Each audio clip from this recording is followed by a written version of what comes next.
This sharpening machine is used to shape blades of crushers, shuttles, wood veneer, paper cutter, and other straight blades. It's used for our plastic crusher.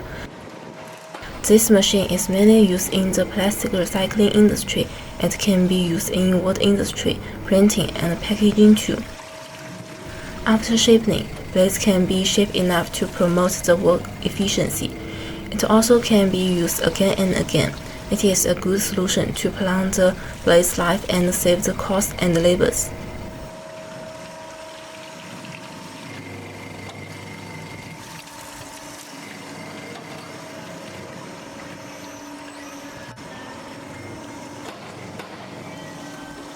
Electromagnetic table locking bolt. The angle of the electromagnetic table can be adjusted by the rotating the head wheel, making the blade is parallel to the grinding stone. The installation of the top one. Remember there are two on both left and right.